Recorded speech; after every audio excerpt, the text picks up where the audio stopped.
Bienvenue dans Smart Bourse, votre émission quotidienne sur Smart for Change pour rester à l'écoute des marchés chaque jour, du lundi au vendredi à 17h. Si vous nous suivez en direct à la télévision via vos box, émission que vous retrouvez chaque soir en replay sur bismart.fr ou encore en podcast sur l'ensemble de vos plateformes préférées. Au sommaire de cette édition ce soir, la Chine et Pékin qui est en train de muscler son jeu en prévision de l'année 2025. La Chine continuera de jouer son rôle de principal moteur de la croissance mondiale, a expliqué aujourd'hui Xi Jinping à travers les médias officiels chinois dans le sillage d'une réunion du Politburo hier qui préfigure les travaux de la grande conférence économique qui va conclure cette année 2024 en Chine, qui va se tenir dans les prochains jours et qui aura la charge notamment de fixer le régime de croissance pour 2025. On parle désormais ouvertement d'une volonté de stimuler l'économie chinoise à travers des mesures contracycliques budgétaires qui pourraient être puissantes face peut-être à la logique tarifaire d'un Donald Trump après son installation le 20 janvier prochain à la Maison-Blanche, et Pékin sur le front de la politique monétaire également, qui tient un langage qu'on n'a plus vu depuis une quinzaine d'années maintenant, depuis le moment de la grande crise financière après 2008, Pékin et la Banque centrale chinoise qui se préparent à une politique modérément accommodante au cours de l'année 2025. Au final, comprenez que le déficit sur PIB chinois pourrait être augmenté peut-être à 4% et le marché table sur quelques dizaines de points de base de baisse de taux de la part de la Banque centrale chinoise pour 2025. Tout ça a redonné un petit peu de tonus au marché chinois ces derniers jours, avec des effets de répercussion sur un indice comme le CAC 40. On a vu les valeurs du luxe qui ont largement contribué au rebond du CAC 40 au cours des 8 dernières séances, un rebond qui s'interrompt un peu aujourd'hui avec un CAC 40 qui tourne toujours autour des 7400 points. Nous reviendrons évidemment sur le cas d'investissement des actions européennes. Face à la concurrence américaine, y a-t-il encore concurrence? D'ailleurs, c'est malheureusement la question qu'on pourra se poser, mais c'est vrai que l'exceptionnalisme américain s'est pleinement exercé au cours des dernières années. Peut-il encore continuer dans le monde de Trump? C'est la question qu'on posera à nos invités de Planète Marché dans un instant. Du côté de l'agenda statistique, des rendez-vous importants évidemment dans cette deuxième partie de semaine, avec demain l'inflation américaine qui sera publiée pour le mois de novembre, et puis les décisions de politique monétaire, à commencer par celle de la BCE ce jeudi, et c'est surtout le discours pour la suite qui sera important aux yeux des investisseurs. Enfin, dans le dernier quart d'heure de Smart Bourse, le quart d'heure thématique, nous reviendrons sur le bilan de cette année en matière d'introduction en bourse. Il y a eu peu d'introductions en bourse, mais quelques rares introductions en bourse ont été plutôt des succès. On pense à Arm Holding ou encore à Galderma. Nous en parlerons avec le responsable des marchés de capitaux de Bryan Garnier, Pierre Kielcolt-Val, qui sera avec nous en plateau à partir de 17h45.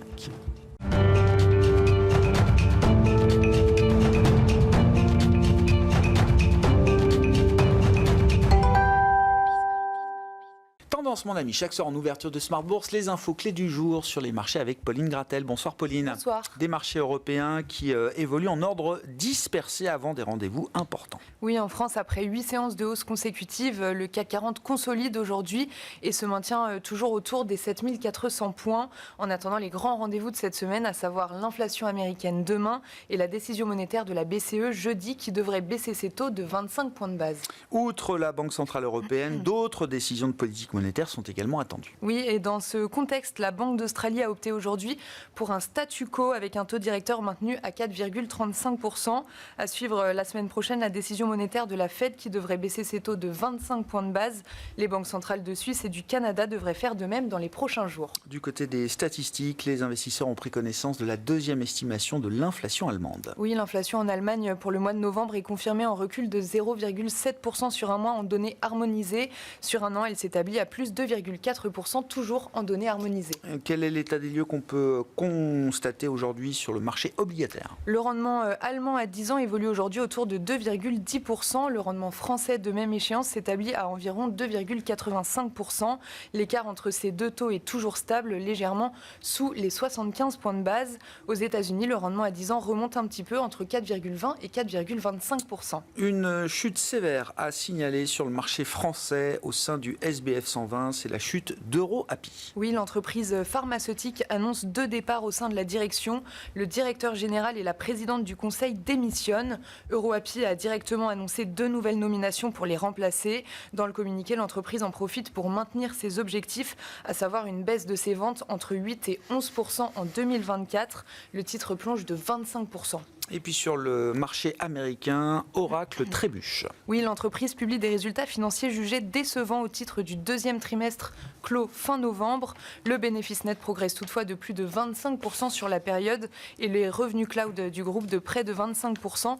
Mais ces chiffres sont sous les attentes du marché. Le titre ouvre en repli de plus de 9% à Wall Street après avoir progressé de 80% depuis le 1er janvier. Coup d'œil sur l'agenda de demain. Quel sera le programme pour les investisseurs, Pauline ? Les investisseurs attendent avec impatience la publication de l'inflation américaine de novembre, attendue en hausse de 0,2% sur un mois comme le mois dernier et de 2,7% sur un an. Affaire à suivre demain donc. Tendance, mon ami, chaque soir en ouverture de Smart Bourse. Les infos clés du jour sur les marchés avec Pauline Gratel.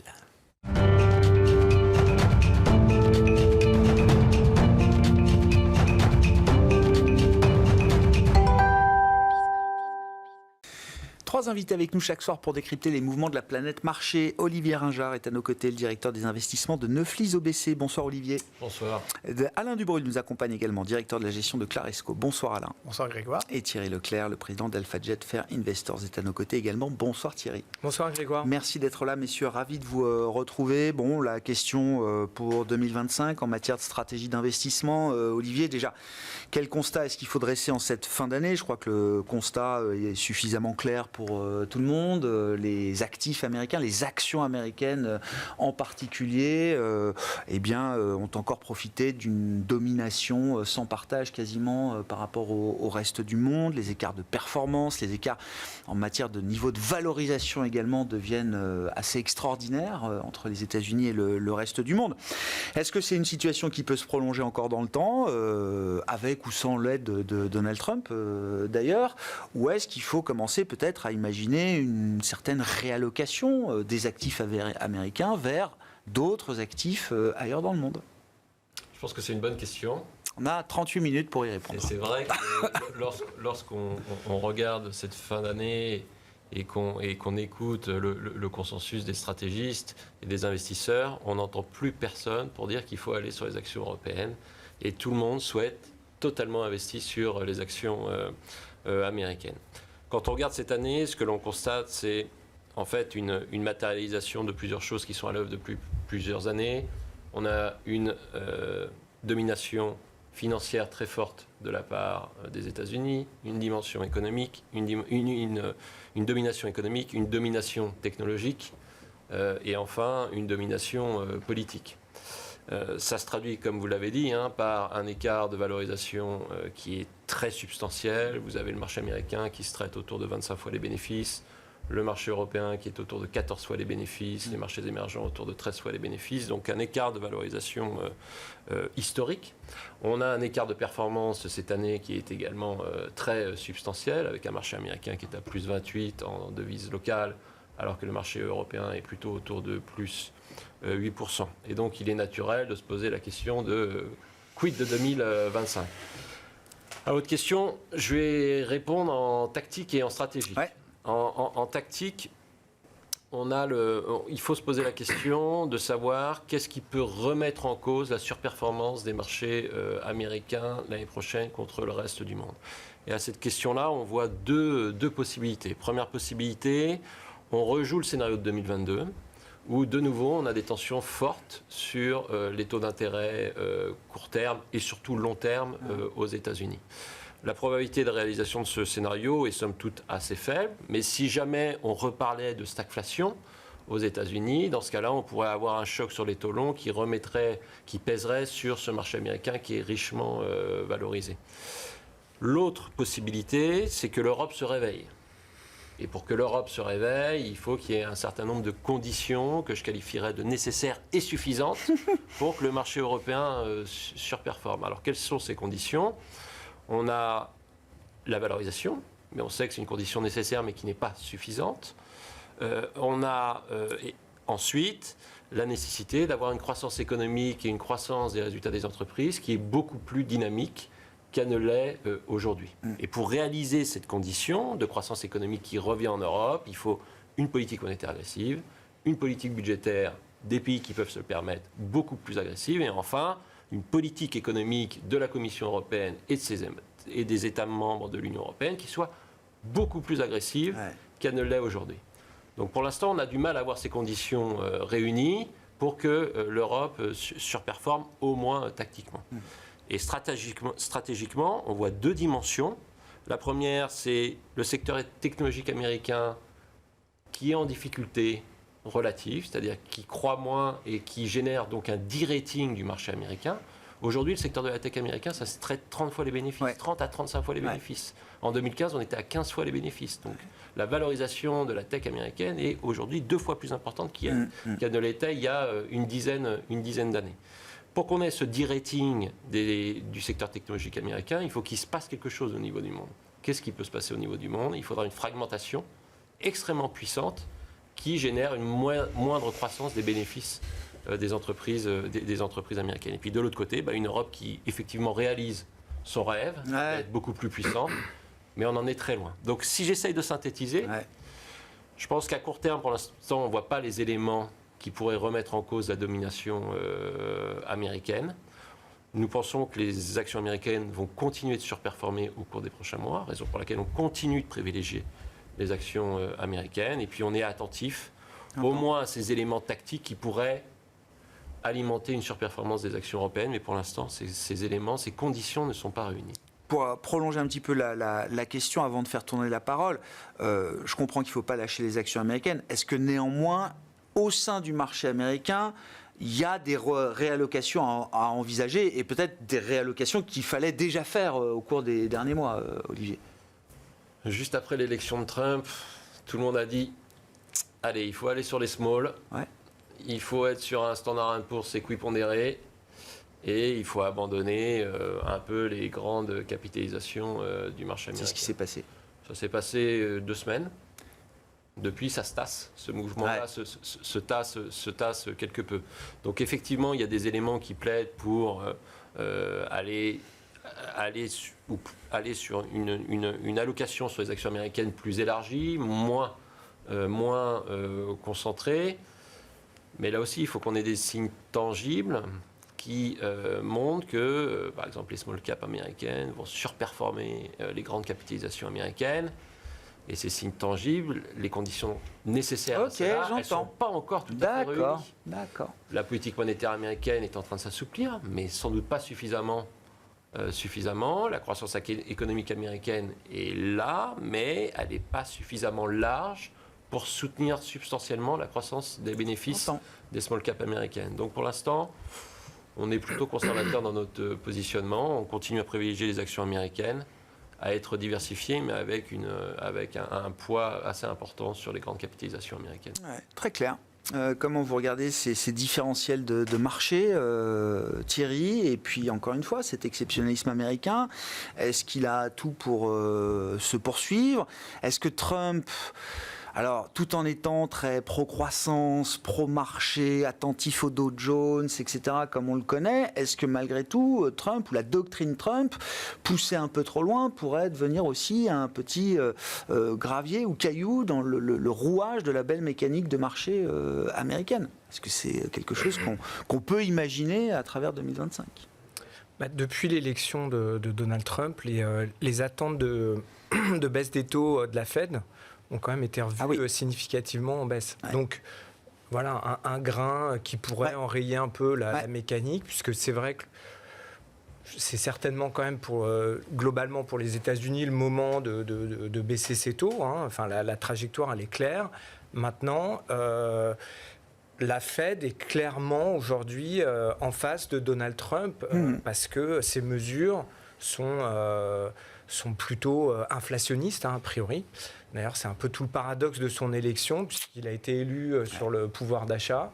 Et finalement, les mesures qui sont pressenties sont plutôt des mesures inflationnistes.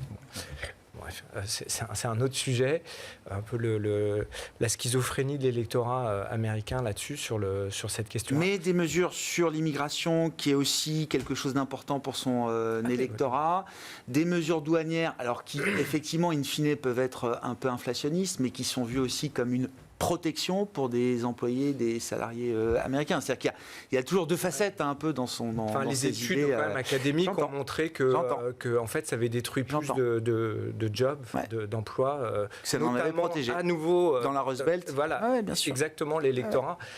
Bon, enfin c'est le principe du populisme, c'est qu'on on dit à l'électorat ce qu'il a envie d'entendre et c'est vrai que bon, enfin c'est très facile de juger de loin ou enfin même de près, mais on sait que toutes ces décisions, toutes ces problématiques sont assez compliquées à régler. Enfin, on peut faire exactement le même débat en Europe. S'il y avait des mesures simples, a priori, elles seraient prises. Donc, bon, mais à la fin, quand même, quelqu'un qui arrive avec un discours simple, il rallie tout. Et puis, il y a plein de choses qui se sont passées dans cette élection. Et puis aussi un tassement quand même des démocrates. Enfin bon, on ne va pas revenir sur le sujet. Mais c'est l'idée très forte du populisme que les autres vont payer. C'est-à-dire, problème pour l'industrie, vous inquiétez pas, c'est le reste du monde qui paiera avec les tarifs. Problème pour l'emploi, pour des questions de sécurité, etc. Pas de problème, on va renvoyer les migrants. C'est le reste du monde et les pays qui nous envoient leurs migrants qui paieront pour ça. Etc. À chaque fois, on externalise la gestion des problèmes domestiques. Ouais, exactement. Oui. Non, mais c'est bon. Bref. Donc, là, on répond pas du tout au sujet qui est financier, boursier, l'année prochaine. Bon, tout ça pour dire, je reprends votre raisonnement. Effectivement, attention, les taux, ça peut être déjà effectivement un premier grain de sable. Il y a un grain de sable très net, et d'ailleurs, Trump aussi a déjà prévu il va mettre sous surveillance Powell. Enfin bon, il y a un petit jeu qui va s'enclencher entre les deux, très certainement. Mais c'est quand même un grain de sable, clairement, au niveau macro. Après, plus globalement, mon avis sur la puissance du marché américain versus le marché européen, qu'est-ce qui peut faire dérailler ça ? Malheureusement, en tout cas c'est comme ça, c'est factuel et il faut le prendre, je pense, de manière assez froide, cynique. Parce qu'il n'y a pas grand-chose à faire. Enfin, juste avoir un chiffre en tête, 500 milliards de dollars de free cash flow qui sont générés par les Magnificent Seven, les 7 magnifiques par an. Donc 500 milliards de dollars. Pour avoir un ordre de grandeur, LVMH, c'est un peu plus de 16 milliards. Donc bon, c'est quand même une sacrée puissance de feu derrière, et c'est pour investir dans la R&D, pour faire du lobbying ou des relations publiques, comme on appelle ça, de manière assez pudique, soft, pudique, voilà, merci. Donc bref, il y a une énorme puissance de feu de cette partie du marché dont on parle depuis déjà très longtemps, et a priori jusqu'ici ils ont démontré qu'ils arrivaient à le réinvestir à bon escient et protégé par l'administration, et certainement encore plus l'administration Trump, qui s'est fait élire en partie avec le soutien. Donc tout ça, c'est quand même une boucle qui a l'air de bien fonctionner, et c'est très compliqué de l'avoir déraillé. Moi, même si on va encore un peu plus loin, a priori, ce qui peut souvent, on l'a vu en 2000, ce qui peut un peu altérer cette dynamique, c'est du M&A un peu idiot, voilà. Et là, ces qu'on n'a pas vu. Ces boîtes-là, elles en font, mais vraiment avec parcimonie. Elles sont très prudentes. Elles rachètent des actions, mais c'est pas, si vous voulez, c'est piloté. C'est piloté tous les jours presque. Donc on peut arrêter Et puis à un moment, pourquoi pas réinvestir dans son action. Enfin, l'histoire a montré, en tout cas ces dernières années, que c'était pas un mauvais investissement. Mais bref, en tout cas, elles sont. Il y a une discipline du côté de ces entreprises. Et puis elles préparent l'avenir, qu'on le veuille ou non. Et le monopole, alors oui, le deuxième énorme grain de sable, c'est quand même l'administration. Est-ce qu'ils vont tuer la poule aux œufs d'or à un moment ? Parce que ce qu'on dit, ce qu'on fait en Europe, c'est pas complètement idiot non plus de dire on a créé des monopoles, c'est pas bon les monopoles à terme, on le sait très bien. Et les Américains ont toujours démontré qu'ils arrivaient à casser les monopoles, mais là c'est compliqué aujourd'hui de casser ça, et en tout cas ils préfèrent surfer sur la vague. Mais ça pourrait être un énorme grain de sable, et c'est à surveiller. C'est pour ça que dès qu'il y a des nouvelles de l'administration, enfin tout ce qui concerne l'antitrust aux États-Unis, ça fait énormément, ça a un impact très important sur de plus en plus des Mag 7 sont dans les radars, aux prises avec des enquêtes, etc. Exactement. Après, le grand moment à la découpe, il n'est pas là encore aujourd'hui. Il n'y est pas encore. Non. Et je finirai un dernier point aussi pour bien illustrer le propos. Le marché américain, 30% de tech, d'accord ? Donc c'est 30%. Et en fait, quand on découpe en sous-secteurs, il y a 11% pour les logiciels. Là-dedans, c'est 50% Microsoft. D'accord. Donc 30% tech, 11% logiciels et sur ces 11%, 50% Microsoft. Bon, qui croît cette année de 20% ses résultats et a priori on attend une croissance à au-dessus de 10% pour les années à venir. Bon, est-ce que le consensus peut se tromper ? Évidemment, il peut toujours se passer des choses, mais bon, ça a l'air quand même d'être un long fleuve tranquille et on ne voit pas aujourd'hui quelque chose qui peut faire dérailler ça. Deuxième sous-secteur, les équipements, le matériel. Qui lui représente 8% du total. Donc on avait 11. Sur les 30, il y a 8 pour le. Là, c'est pratiquement intégralement Apple. Apple, on est plutôt autour de 10% de croissance, un petit peu moins. Et c'est ce qui est attendu pour les prochaines années. Par contre, c'est vrai que là, on a quand même une valo qui est assez nettement supérieure à la valorisation historique. Pour le coup, je ne m'explique pas, à part le fait qu'effectivement, c'est devenu, ça dépend des jours, mais c'est la première capitalisation mondiale qui draine des flux. Mais c'est vrai que il y a peut-être, c'est le seul vraiment des grandes sociétés américaines sur lequel je me dis la valo, je la comprends. Voilà, une question marque. Et dernier sous-secteur, les semi-conducteurs, 11%. Donc c'est comme ça qu'on arrive à 30%. Et là, c'est à peu près 60% Nvidia. Donc 288% de croissance. On va voir où ils atterrissent cette année. Ils sont décalés sur janvier. Un peu plus de 120% de croissance l'année prochaine. Et finalement, contre toute attente, on a eu un D-rating cette année. C'est moins cher à la fin de l'année qu'en début d'année. On se paye 35 fois. Une boîte qui a 120% de croissance l'année prochaine, 35 fois.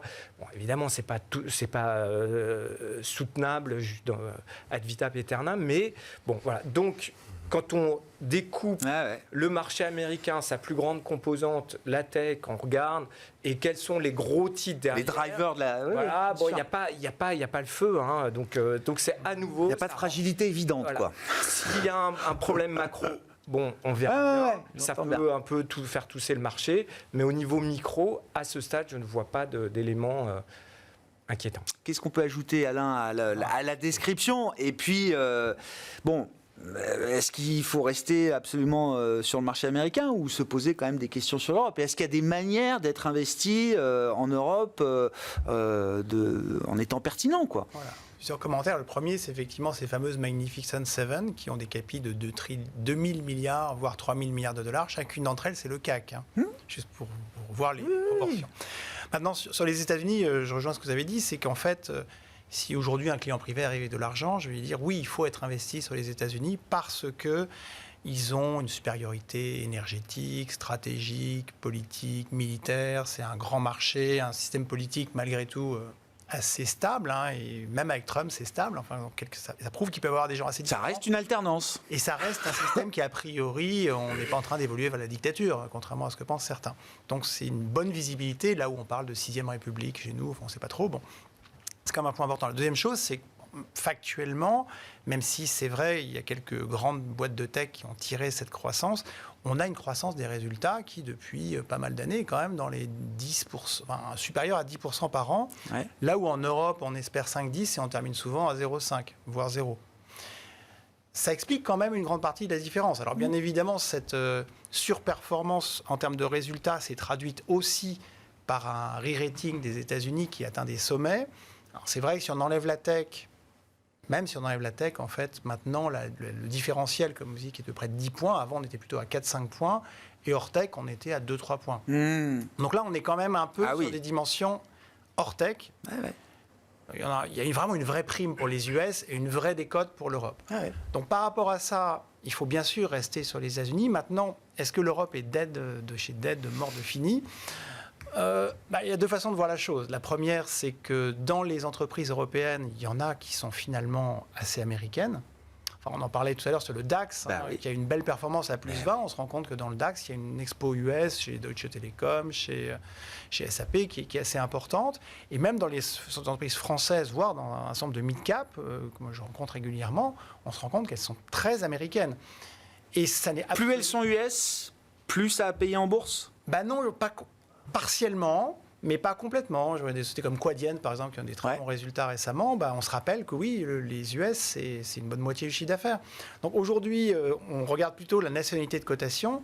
Mais si on regarde la dynamique de résultats amplifiée par un dollar qui est relativement fort, on a quand même un ensemble de valeurs US/dollar dans la cote européenne, française, et pas que chez les grosses, qui vont... Aujourd'hui, ça ne paye pas, tout le monde s'en fiche, mais ça va quand même soutenir la dynamique de résultats. C'est quand même à ne pas oublier. La deuxième chose, c'est que les valeurs européennes sont quand même, sans doute, un peu survendues, objectivement. Le magnet US étant tel, voilà, quand on regarde l'année 2025, on peut se dire, sauf effectivement si les mesures douanières de Trump entraînent des chocs brutaux. Là, tout le monde souffrira, mais peut-être des deux côtés de l'Atlantique d'ailleurs. Mais sinon, en Europe, on ne peut pas exclure effectivement qu'il y ait une sorte de rebond, parce qu'on est sur des niveaux très bas. On va avoir une baisse des taux qui pourrait s'accentuer. On a aussi du côté de l'Allemagne une situation budgétaire qui permet une certaine relance, avec en plus un agenda politique qui est avancé au mois de février. Donc, je dirais, l'Allemagne pourrait peut-être nous aider sur ce point. Il y a des réservoirs de bonnes surprises potentielles. Je ne dis pas que les bonnes surprises vont arriver, mais il y a quand même un réservoir de bonnes nouvelles hypothétiques. Pourrait apporter un petit peu de relance budgétaire notamment. Un autre point, c'est l'Ukraine, en espérant qu'il y ait une forme de paix, je ne sais pas, mais au moins de cesser le feu. Et ça, c'est bon pour les actions et les actifs européens ? Alors, de deux façons. Si un cessez-le-feu en Ukraine, certains pensent que les valeurs de défense vont souffrir. Non, parce que de toute façon, avec Trump, on peut compter sur lui. L'Europe va devoir se débrouiller toute seule, ou plus. Donc, il faut que nos industries de défense travaillent davantage. On n'oubliera pas la leçon de plus de 2 ans de conflit, si le conflit devait s'arrêter demain quand même. Même si l'oncle Sam prendra certainement d'acheter beaucoup de choses chez lui pour contrebalancer les déficits budgétaires. Mais pour autant, pas des déficits commerciaux. Mais néanmoins, je reste convaincu que la défense européenne a encore de beaux jours devant elle, même en cas de cessez-le-feu en Ukraine. Et par ailleurs, il y a aussi toute la reconstruction de l'Ukraine, qu'on oublie un peu, mais sur lesquelles, normalement, espérons, les États-Unis ne vont pas prendre tout. Il y a vraiment une vraie place à prendre pour les Européens. Donc je dirais une certaine pacification en Europe, avec une relance possible en Allemagne et la perspective de la reconstruction de l'Ukraine, c'est quand même des facteurs qui pourraient apporter un tout petit peu de momentum sur un certain nombre d'entreprises européennes avec la baisse des taux. Alors, du côté des États-Unis, normalement, tout est beau, tout est merveilleux. Il faut voir quand même ce que Trump fera s'il applique vraiment ces mesures de taxation. Parce qu'il y a un point, par exemple, il dit on va taxer à 25% les importations. Très étonnamment, d'ailleurs, j'aurais pensé qu'il aurait ménagé ses voisins, le Canada et le Mexique, et qu'il aurait tapé sur ce qui était plus loin. Mexique, il en a beaucoup parlé. Canada, c'était pas dans les cartes. Et les économistes qui ont revérifié dans le programme de Trump m'affirment qu'il n'y avait rien d'écrit sur le Canada. Là, il a parlé Canada et le Mexique. Oui, non, mais justement, c'est. Le Mexique, il y a les voitures, donc là, c'était. Mais le Canada, le point, c'est que, pas évident. Soyons concrets, si le Mexique est surtaxé brutalement, ça va créer, ça va pas être bon pour l'économie mexicaine. Et à mon avis, il y aura encore plus de Mexicains qui vont passer la frontière, quoi qu'on dise. Oui, non, mais donc je ne suis pas persuadé que ça soit aussi simple que ça. Et s'il l'avait, par miracle, mais je n'y crois pas, s'il réussissait à expulser, comme il le souhaite, un certain nombre de clandestins, ce qui paraît très difficile en réalité, quelque part, il y aura un manque de main-d'œuvre au sein de l'économie américaine qui posera problème. Mais chaque axe de sa doctrine a un revers, voire un gros revers. Il y a quelques contradictions dans ce propos qui pourraient se trouver dans des taux d'intérêt plus élevés, etc., etc. Donc il pourrait y avoir un petit moment de repli, et peut-être une petite lucarne, pas éternelle, mais si on raisonne sur 3 trimestres de l'année prochaine, il n'est pas exclu que les actions européennes puissent revenir un petit peu en... Une fenêtre tactique, c'est ça. Tandis que les Américaines, quelque part, pourraient se tasser compte tenu des excès, disons, de l'excès d'amour qu'on a eu ces derniers temps. Mais pour autant, je pense qu'il reste tout à fait pertinent d'être investi à long terme en actions américaines, ça c'est certain. C'est vrai que très vite revient avec Trump l'idée du put Trump, quoi. C'est-à-dire, moi le premier, j'en parle comme étant quelqu'un de pro-business, pro-croissance, pro-marché. Son indicateur préféré, c'était le Dow Jones. Alors là, on verra. Est-ce que c'est le Dow Jones? Est-ce que c'est le S&P? J'en sais rien. Ou le Bitcoin? Je sais pas. Maintenant, il y a aussi Nvidia dans le Dow Jones, je crois aussi. Donc le Dow Jones a changé aussi un petit peu de physionomie. Bref, il y a très vite l'idée dans la tête du marché des investisseurs que Trump, de toute façon, ne pourra pas prendre le risque d'abîmer trop la dynamique de marché. Alors c'est arrivé pendant son mandat, fin d'année 2018 quand même, ça tourne court en 2 semaines pour le S&P 500 qui perd quasiment 20%, mais on voit tout de suite une forme de réaction. La Fed qui bouge sous la pression de Trump, etc. Donc est-ce que vous avez l'idée toujours, avec ce deuxième mandat de Trump, qui reste quand même une forme de protecteur, on va dire, de la performance de marché? Est-ce que c'est important dans la doctrine Trump? C'est sans doute important. Après, la question qu'on peut se poser est la suivante, c'est est-ce qu'on n'a pas un agenda Trump qui est plus idéologique dans le cadre de ce deuxième mandat qu'il ne l'était dans le cadre du premier mandat? Dans le cadre du premier mandat, il a été élu fin 2016. On a entendu parler de guerre commerciale début 2018 de mémoire. Oui. Et Trump, son administration n'était pas bien structurée, n'était pas manifestement prête à gouverner. Cette fois-ci, il y a une préparation qui semble beaucoup plus aboutie de la part de ce qu'on va appeler bientôt l'administration Trump, avec des idées également qui sont potentiellement différentes de celles que Trump peut avoir et peut communiquer sur les réseaux sociaux. Si on prend par exemple son secrétaire au Trésor, celui-ci a une règle qui est 3-3-3. Ouais. Donc je crois que c'est 3% de déficit. Ouais. Donc ça va un peu en opposition de ce qu'on pouvait avoir à l'esprit avec ce que ferait Trump, à savoir laisser filer les déficits. C'est 3% de croissance, donc ça va assez bien avec ce que Trump a à l'esprit. Et puis c'est 3 millions de barils par jour de production de pétrole supplémentaire. Exactement. Ouais. Et c'est également utiliser l'arme des tarifs commerciaux, des tarifs douaniers, mais probablement de manière moins véhémente que ne le communique Trump aujourd'hui. Donc on a quand même un questionnement sur ce que va véritablement être cet agenda Trump au cours de ces prochains mois. Si on appliquait stricto sensu l'agenda de Trump, il est probable que à moyen terme tout cela finirait assez mal.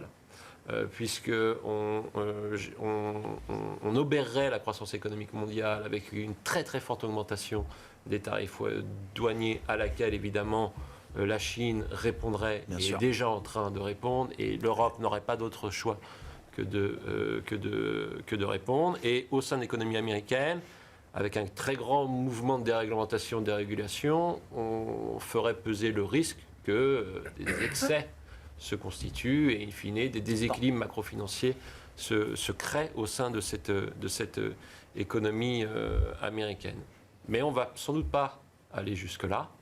Et on va avoir quelque chose qui reste quand même assez imprécis, en l'état de la situation de nos connaissances. On ne prendra pas le risque de franchir le point de rupture, où effectivement, là, il y aurait des effets délétères, des effets retour aussi pour les États-Unis, mais entre les deux, il y a de la marge pour naviguer. Il y a de la marge pour naviguer. Et cette marge pour naviguer, elle peut avoir quand même des impacts sur l'environnement économique et financier des 2 à 4 prochaines années. C'est vrai que dans les Trumponomics, il y a des contradictions. Oui, on applique le programme, forme d'incompatibilité. On ne se retrouve pas à 3% de déficit budgétaire, on est plutôt à 8%. Oui. Donc, ce qui est bien au-dessus de chez nous d'ailleurs. Mais donc du coup, sauf si on fait 2 trillions d'économies dans les dépenses fédérales, sauf si on utilise les revenus des tarifs commerciaux mais comme une ressource financière, etc. Mais je suis d'accord avec vous, ça reste hypothétique. Il y a un truc qui ne fonctionne pas. Oui. Donc il faut voir comment ils vont procéder en réalité. Bon, Thierry, comment on investit en Europe, malgré tout? Parce que qu'on garde dans les allocations un poids qui correspond à la réalité de ce que sont les États-Unis aujourd'hui, j'ai pas de doute. Il y a quand même des performances en Europe, même valeur par valeur. Il y a des thématiques, il y a des secteurs. Le luxe, par exemple, question de fin d'année. Ça n'a pas été une grande année pour la performance boursière du luxe. C'est compliqué. Là, depuis... alors, on a eu 8 séances de hausse consécutives du CAC. C'est le luxe qui a tiré le rebond du CAC. Est-ce que c'est un signal qui mérite déjà une certaine attention de la part d'un investisseur long terme, j'entends? Il faut toujours écouter ce que dit le marché. Donc, oui, c'est certainement pas moi qui vais vous dire le contraire. Néanmoins, plus précisément, effectivement, on a progressé de 12% sur le secteur LVMH. Et le luxe a progressé de 12% entre le 21 novembre et bon, là, aujourd'hui, hier. Pas la... non, ce matin? Oui, d'accord. Okay. Ça redescend un petit peu. OK. Les bénéfices par action, j'ai regardé LVMH, ont été revus à nouveau en baisse de 1% sur la période. Toujours. Donc il n'y a rien. Enfin, bon, après, vous allez me dire, le marché, il est toujours en avance sur le consensus. Vous aurez raison. Donc c'est pour ça qu'il faut regarder. Et donc, est-ce qu'on commence à se positionner sur quelque chose d'abouti en Chine au niveau budgétaire et monétaire? Enfin bon, il y a déjà eu une première salve en septembre. Bon, un deuxième complément qui donnerait une image complète de ce que va faire la Chine en 2025. Bon, je sais, j'ai pas la réponse concrète. Je regarde juste, pour mémoire quand même, parce qu'il faut... Troisième trimestre, le consommateur chinois pour LVMH, parce que bon, en fait, on regarde un peu tout, puisqu'il achète à Tokyo. En voyageant. Oui, bien sûr. En Chine. Bien sûr. Bon, donc, tout global, il aurait baissé, c'est une estimation de 5%, le chiffre d'affaires généré par le consommateur chinois. Bon, donc moi, je préfère quand même me caler là-dessus, me dire... Les BPA, les bénéfices par action, ne sont toujours pas revus à la hausse. Oui, il peut se tramer quelque chose du côté qui peut un petit peu. Bon, premièrement. Deuxièmement, donc c'est général au luxe, ce que je viens de dire, c'est le luxe. La dynamique bénéficiaire n'est pas de retour. Et vous l'aviez très bien démontré la dernière fois, Thierry, le pic des BPA sur LVMH, c'est été 2022, c'est ça 2023, si je ne dis pas de bêtises. Et depuis, on a cessé de réviser en baisse la dynamique bénéficiaire sur les 12 mois de LVMH. Et donc, on est encore dans ce... Voilà, on est... Oui, j'essaye d'avoir un peu de mémoire, mais oui.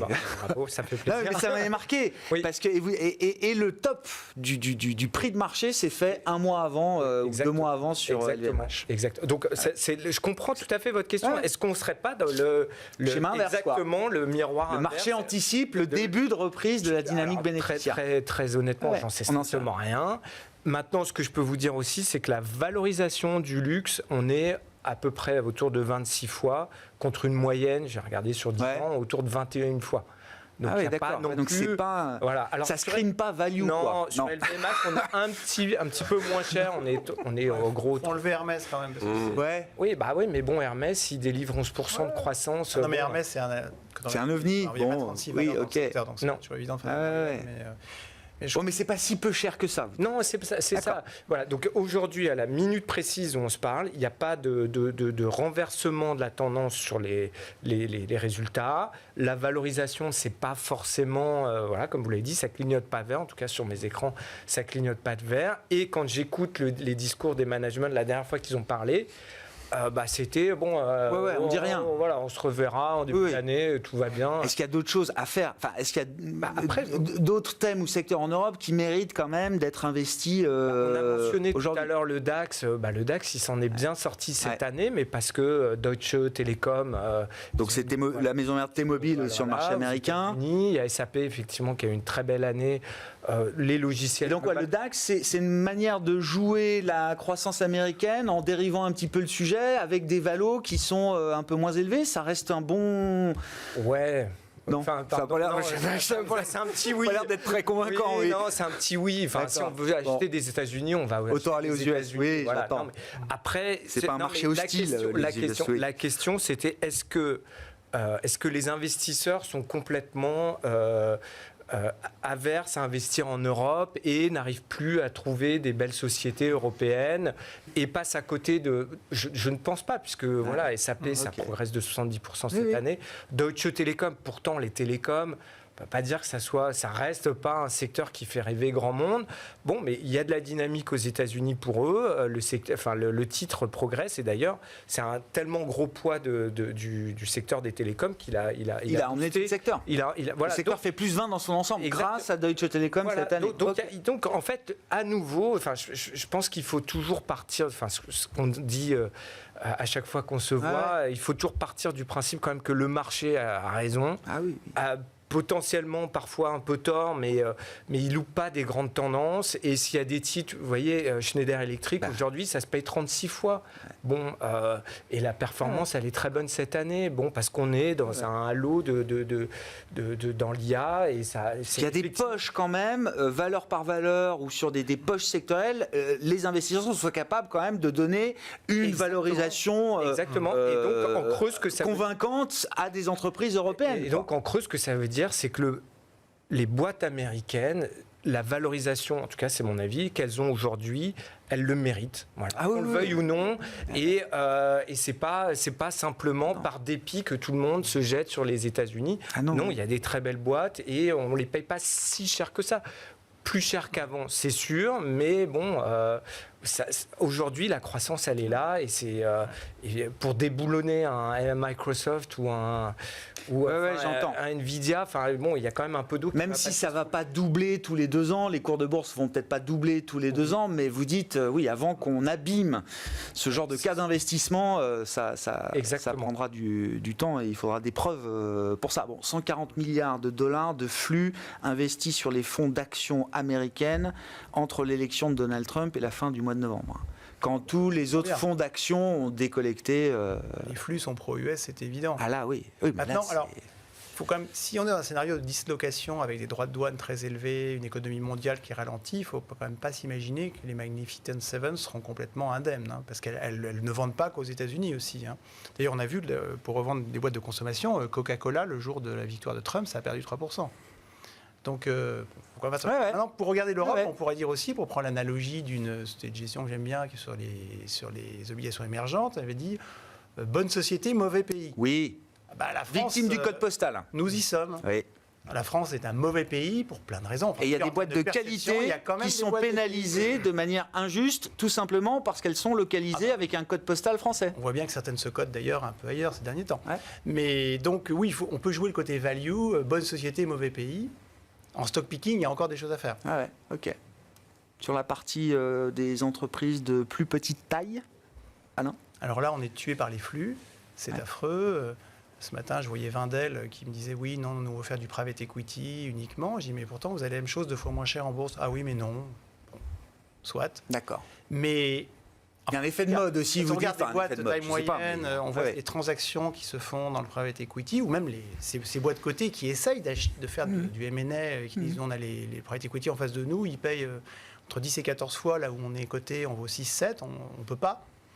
Il y a quand même une différence qui... Alors, je sais que tout le monde aime bien le private equity, mais c'est un petit peu... Il y a un gap qui est un peu colossal. La prime d'illiquidité qu'on accorde aujourd'hui aux actifs non cotés, vous dites, elle est l'écart ne peut pas tenir par rapport à ce qu'on voit sur les marchés liquides. Ça interroge. Alors, je comprends quand on est un actionnaire de private equity, d'abord quand on achète un actif, en général, on prend le contrôle, on peut vraiment agir dessus, changer des choses, et puis on a 5 ans devant soi, donc on n'est pas lié à la volatilité quotidienne des marchés. Alors que dans les marchés, effectivement, parfois, des sociétés sont tenues ne peuvent pas avoir une stratégie long terme parce que parfois il y a une tyrannie du trimestre. Pas toujours, mais un peu quand même. Et puis Monsieur Marché sanctionne tout de suite, sans parler des boîtes qui sont shortées. Enfin voilà. Donc, mais en tout cas, ça résulte aujourd'hui parfois pour des boîtes relativement identiques dans des valorisations qui sont quand même du simple au double. Donc, je ne sais pas combien de temps cet écart va durer. Peut-être que le private equity est un peu trop cher, peut-être que le monde du côté est excessivement pas assez cher, mais il y a quand même un petit peu de convergence à attendre. Mais pour l'instant, les flux sont clairement pas en faveur du private des actifs non cotés. Oui, ça c'est sûr. Les flux, la réglementation, tout s'adapte aujourd'hui effectivement aux actifs non cotés. Olivier, pour finir, je sais pas, oui quand même un mot de la Chine. On a une série d'annonces là. On a l'impression qu'ils sont prêts quand même à au minimum à répondre. S'il fallait devoir répondre à Trump l'an prochain, là c'est ce que je disais dans l'introduction, c'est est-ce qu'on ne sort pas de l'idée on est là pour stabiliser l'économie, stabiliser la croissance, etc. Là j'ai l'impression qu'on passe un cran un peu au-dessus, où il y a presque une volonté de stimuler l'économie chinoise, au moins pour un temps. Est-ce que c'est ce que vous comprenez aussi ? Oui, je pense qu'il y a trois dimensions. La première, c'est celle qui a eu lieu en septembre. Oui. Éviter le risque de déflation et éviter qu'il ne se matérialise. Stabiliser la valeur des actifs. La deuxième dimension ou la deuxième réponse, c'est indiquer que la Chine est prête à négocier avec les États-Unis en montrant déjà un peu ses muscles, en particulier sur la partie métaux rares. Et la troisième dimension, c'est faire en sorte que l'économie chinoise croît l'année prochaine et atteigne un objectif de croissance qui sera sans doute entre 4,5% et 5%. Donc on a de plus en plus d'évidence de cela, ce qui pose la question de savoir si effectivement l'année prochaine il ne faut pas remonter les marchés émergents dans les allocations. Alors, par rapport à quoi ? Oui, par rapport à plus grand-chose, quoi. Par rapport à plus grand-chose. Par rapport à plus grand-chose, oui. Mais je pense qu'il va falloir davantage d'éléments, d'évidence pour matérialiser une autre dynamique du côté de la Chine. Et il va falloir voir également comment le rapport de force avec les États-Unis s'établit au cours des prochains mois. Je pense qu'on sera fixé assez rapidement sur le premier semestre de l'année prochaine pour voir si la Chine peut de nouveau en fait subir ce qu'elle a subi entre 2018 et 2019, qui ont été quand même des années difficiles pour l'économie chinoise. Le 10 ans chinois est à 1,85 aujourd'hui, moins de 2%. Je ne sais pas si c'est une très très bonne nouvelle, effectivement, pour une économie qui est censée délivrer 5% de croissance, quoi. Sur la Chine, moi, je trouve ce qui a été décevant, c'est que le premier plan qui a été annoncé, c'était surtout doper l'exportation.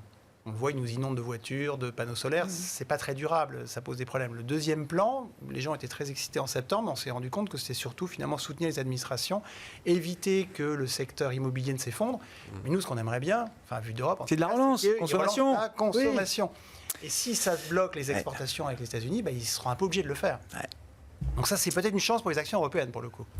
On verra. Mais c'est pas fait. C'est la suite de l'histoire pour 2025. Merci beaucoup, messieurs. Merci d'avoir été les invités de Planète Marché ce soir. Alain Dubrul, Claresco, Thierry Leclerc, AlphaJet Fair Investors et Olivier Ringard, Neuflis OBC.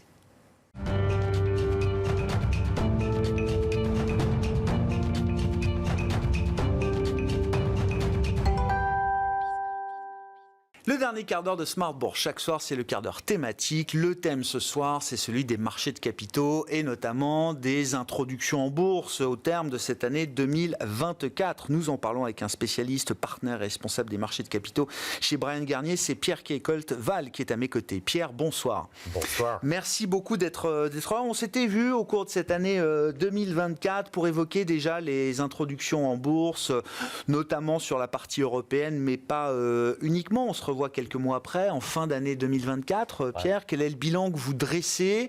Alors, en termes de nombre d'opérations, et puis la qualité des opérations et la qualité de ce que ces entreprises qui sont venues se coter sur les marchés ont pu délivrer pour leurs nouveaux actionnaires à l'issue de cette année 2024. Très bonne question.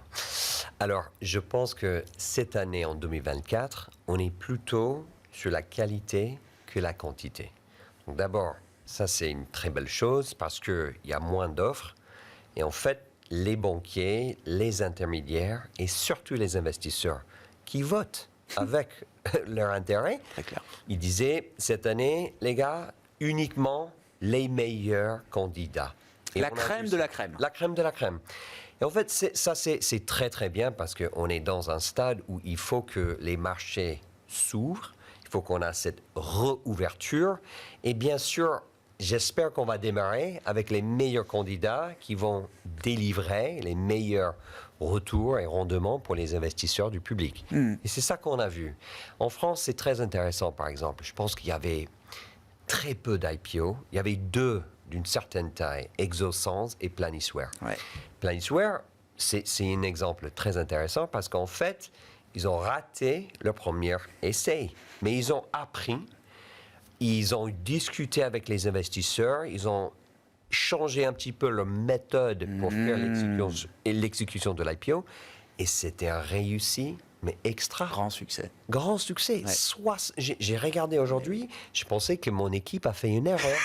Avec la perf est 70%. Mais parce qu'on n'a pas vu ça depuis des années. À la Bourse de Paris spécifiquement, voilà. une entreprise dont la performance boursière est positive plusieurs mois après l'introduction en bourse, ça fait des années qu'on n'a pas vu ça. Donc c'est très très bien qu'on a un exemple et après on va construire avec un deuxième exemple en 25, troisième exemple. Et c'est ça comment on va construire et on va voir les gens revenir vers la bourse. Au-delà de Planisware, qui a été un grand succès important pour la Bourse de Paris, mais qui reste une opération relativement limitée en termes de taille, est-ce qu'on a vu d'autres grandes opérations sur nos marchés, des marchés européens ou anglo-saxons, américains, qui ont été emblématiques aussi de la qualité, justement, de ces dossiers d'introduction en bourse, Pierre? C'était plutôt dans la première semestre.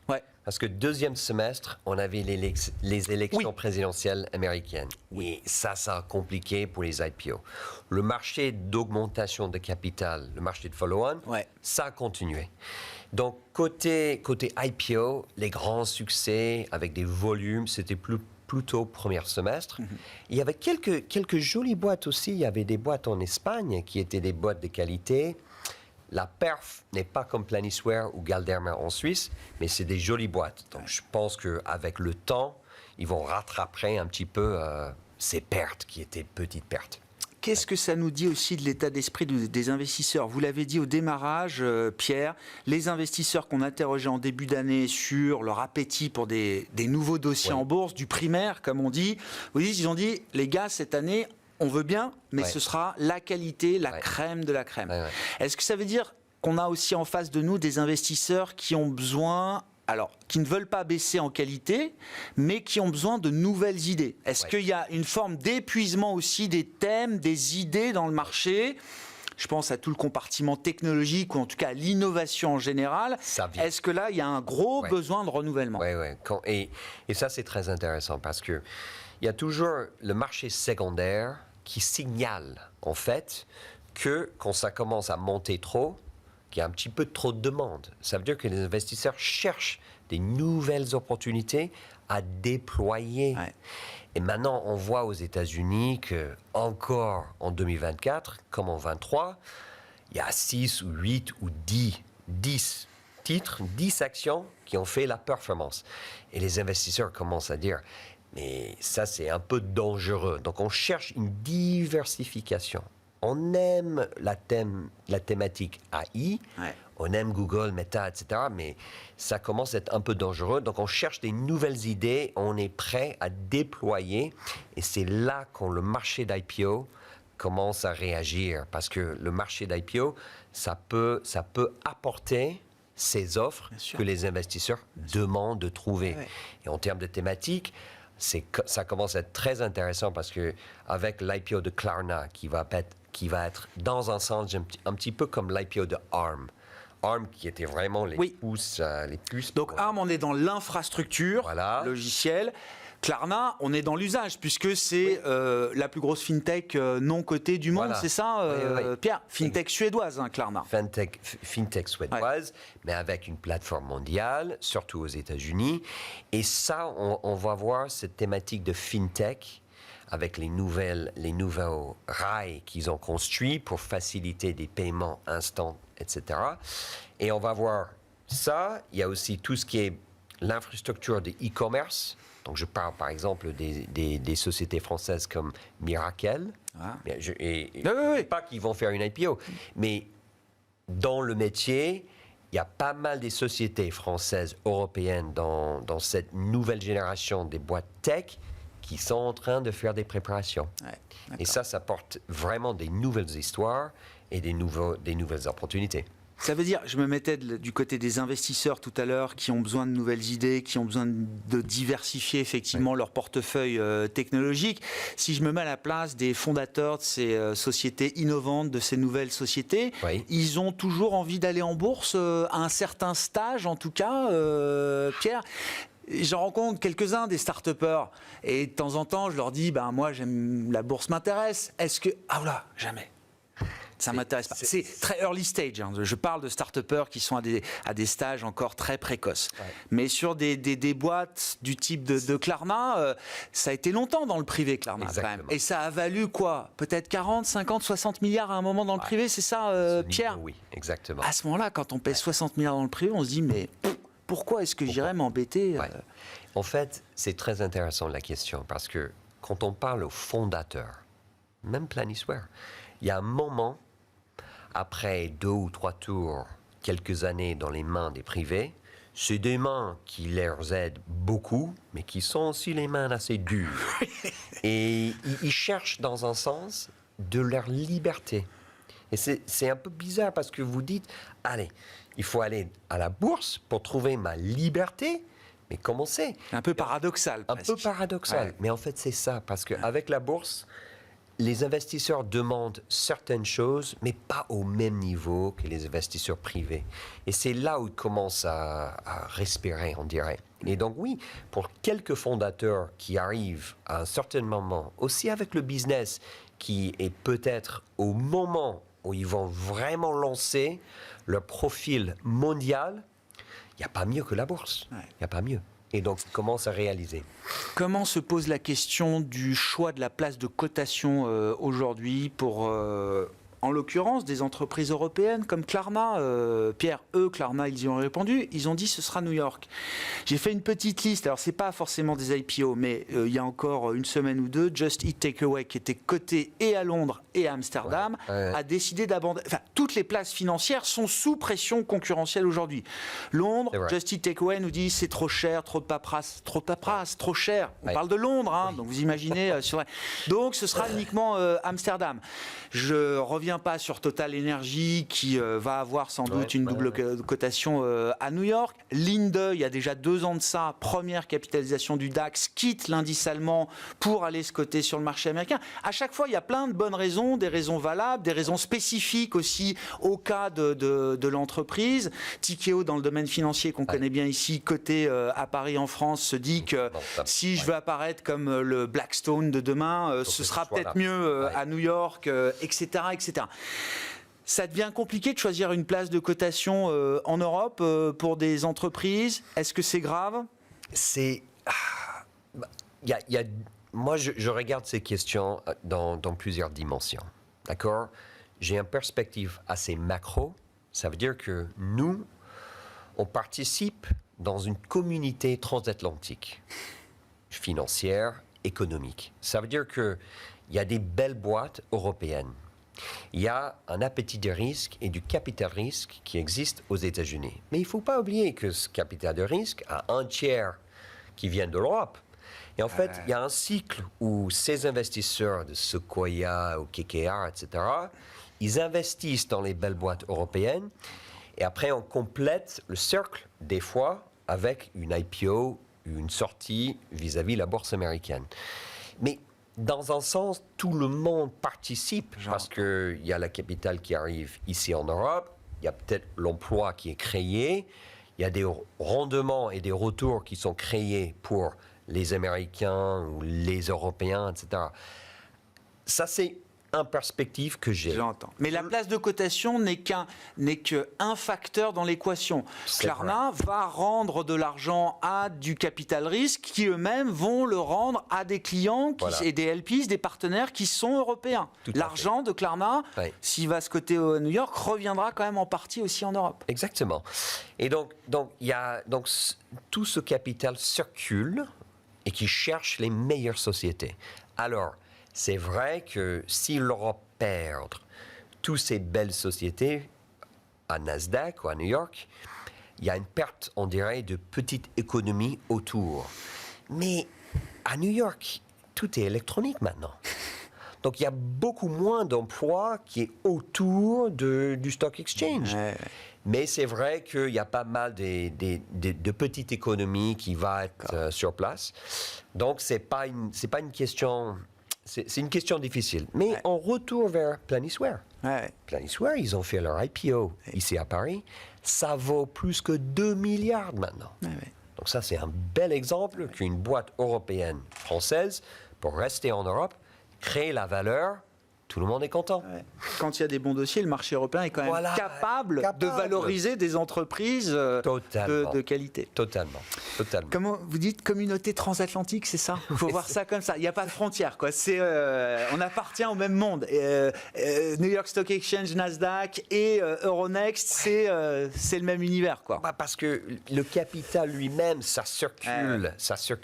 Et donc j'essaie d'utiliser un perspective positive, on dirait. Merci beaucoup Pierre. Merci de le faire ainsi. Pierre Keikolt-Val, qui est le partenaire et responsable des marchés de capitaux chez Bryan Garnier, qui était l'invité avec nous de ce dernier quart d'heure de Smart Bourse ce soir.